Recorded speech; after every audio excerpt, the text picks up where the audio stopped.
Welcome back to another technical deep dive here in the debug zone. Today, we're tackling a big question and breaking it down with insights from other users. Hopefully, this clears up some misconceptions and helps you get the answer you need. So buckle up, stay a little curious, and let's jump right in.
And that's a wrap.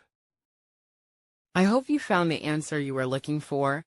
If you did, take a second to hit that subscribe button. It really helps out.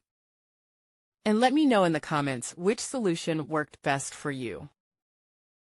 See you next time in the debug zone.